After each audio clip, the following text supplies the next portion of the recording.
Hello friend, मैं संजय को स्वागत करता हूं आपके अपने यूट्यूब चैनल पे। फ्रेंड, आज हम बात करने वाले हैं एलपी एंड टेक्नीशियन भर्ती 2018 से संबंधित जो वेटिंग कैंडिडेट हैं उनके लिए। तो फ्रेंड देखिए, जो कुछ दिनों पहले जो है 13 जनवरी को और 20 जनवरी को आरआरबी सिकंदराबाद ने एलपी टेक्नीशियन का एक जो है रिप्लेसमेंट पैनल जारी किया था। ठीक है, 2 रिप्लेसमेंट पैनल जारी किया था, जिसमें टोटल 339 कैंडिडेट का जो वो पैनल आया था। ठीक है, तो बाद में उसको एक नोटिस निकाल के 31 जनवरी 2022 को उसको कैंसिल कर दिया जाता है और उसमें रीज़न बताया जाता है कि एडमिनिस्ट्रेटिव रीज़न की वजह से जो है उस रिजल्ट को जो है वो कैंसिल कर दिया गया। तो चलिए जानते हैं कि उस रिजल्ट को कैंसिल क्यों किया गया और उस एडमिनिस्ट्रेटिव रीज़न क्या है। ठीक है, तो देखिए फ्रेंड, जो आपका साउथ सेंट्रल रेलवे है उसके जो वेटिंग कैंडिडेट है जिनका उस रिप्लेसमेंट में नहीं हुआ, क्योंकि आपको पता है कि बहुत ज़्यादा कैंडिडेट का रिप्लेसमेंट आया था, 339 कैंडिडेट तो 339 कैंडिडेट का। तो जो कैंडिडेट का वहाँ पे रिप्लेसमेंट नहीं आया, उन्होंने जो है 18 जनवरी को आपको जो है कैट में केस कर दिया। ठीक है, तो कैट क्या है उसके बारे में पहले जान लेते हैं, तब आपको जो है चीज़ अच्छा से समझ में आएगा और इस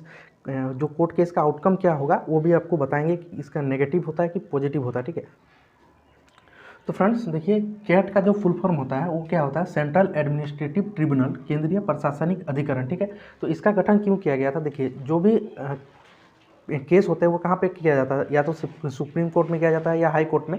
ठीक है, या आपके जो जिला का जो कोर्ट होता है उसमें किया जाता है।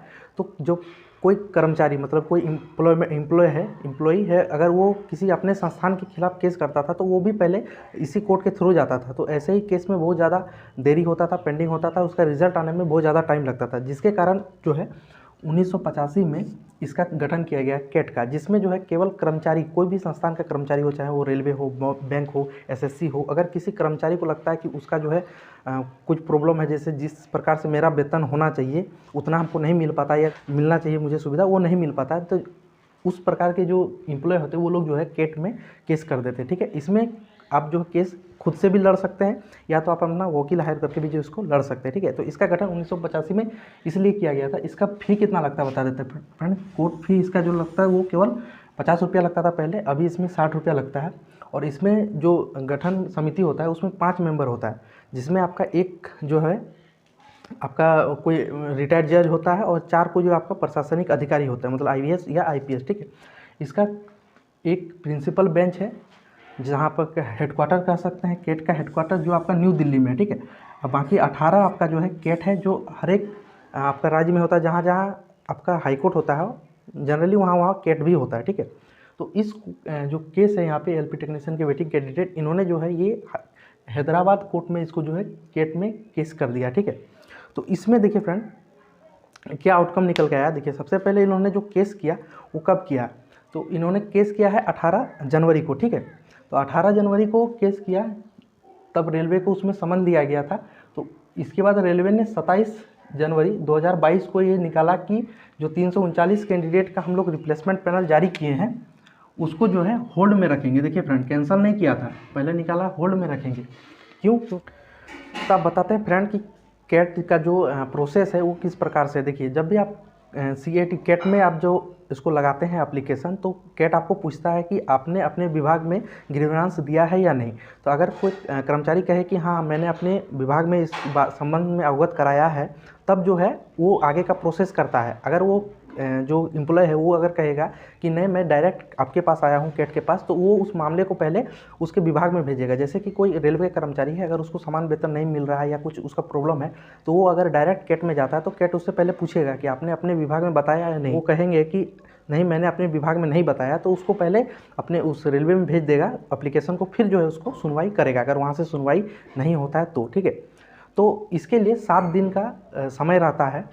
ठीक है, 7 दिन का जो आप एप्लीकेशन अगर देते हैं कैट में तो आपको 7 दिन का टाइम उसमें लगता है। वो कैट चेक करता है कि ये केस जो है वो यहाँ पे एक्सेप्टेबल है या नहीं है। ठीक है, तो अब आते हैं जो एलपी टेक्नीशियन कैंडिडेट जो वेटिंग कैंडिडेट ने केस किया उस संबंध में। तो देखिए, सबसे पहले इन्होंने जो केस किया था वो कब किया था आपका, वो किया था आपका 18 जनवरी को। ठीक है, 18 जनवरी 2022 को इन्होंने जो है वो केस किया।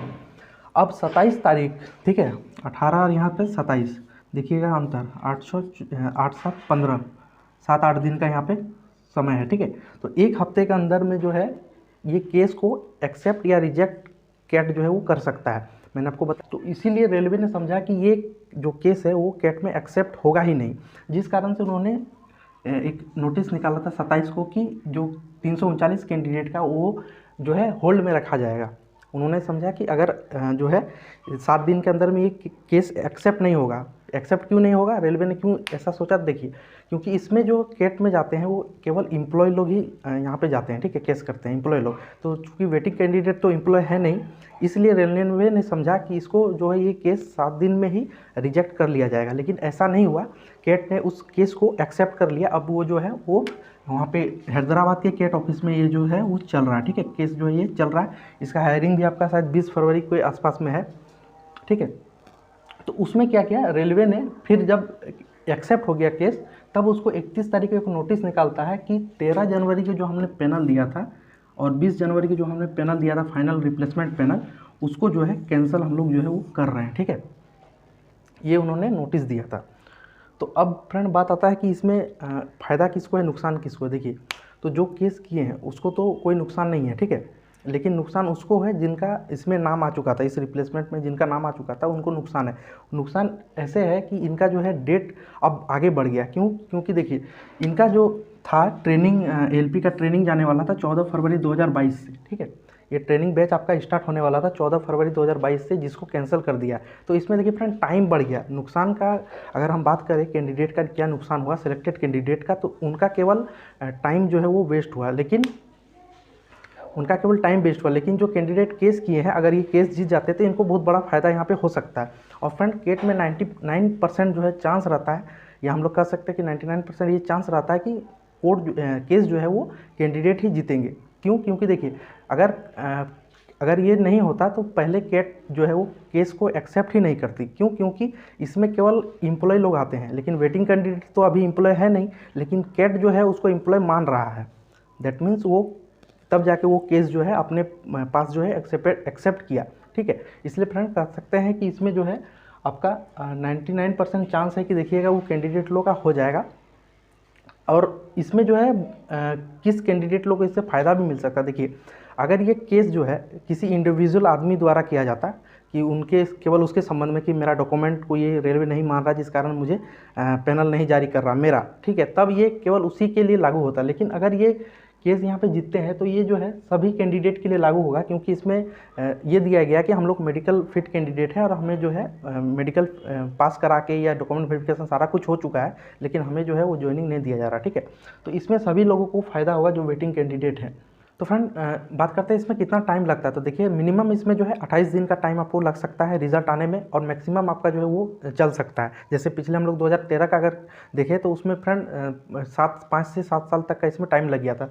तो इसमें होता क्या, देखिए अगर इसमें रिजल्ट आता है कैंडिडेट के फेवर में, अब तो रेलवे अगर उसमें चाहे तो उसमें ऑब्जेक्शन करके उसको जो है हाई कोर्ट में उसको 90 डेज़ के अंदर में उसको हाई कोर्ट में चैलेंज कर सकती है, ठीक है। और अगर रेलवे के फेवर में ये आता है केस तो जो कैंडिडेट 90 दिनों के अंदर में उसको चैलेंज वहाँ पे कर सकता है, ठीक है। तो लेकिन फ्रेंड इसमें जो है मैक्सिमम चांस रहता है कि जो केस फाइल किया है उसको जो है यहाँ पे बेनिफिट देखने को हर बार मिला है कि उसी के फेवर में जो है वो केस जो जाता है। क्योंकि हमारे पास जो है मतलब जो कैंडिडेट है उनके पास ये बहुत बड़ा डाटा है कि उनका जो है मेडिकल डॉक्यूमेंट वेरिफिकेशन सारा प्रोसेस कर लिया गया था, तो फिर उन्हें ज्वाइनिंग क्यों नहीं दिया गया। तो ये एक जो है बोल सकते हैं कि स्ट्रॉन्ग ये पॉइंट है। और आज से पहले ऐसा कभी नहीं हुआ कि किसी विभाग में कि आपका मेडिकल करके आपको ज्वाइनिंग उसमें नहीं दिया जा रहा, ठीक है। तो कैट तो सबसे पहले यही बात पूछेगा कि जो आपने किस बेसिस पे कैंडिडेट लोग का जो है वो मेडिकल एग्ज़ाम करवाया। अगर आपको पता था कि ये कैंडिडेट बहुत नीचे है या इनका जो है नहीं हो सकता क्लियर,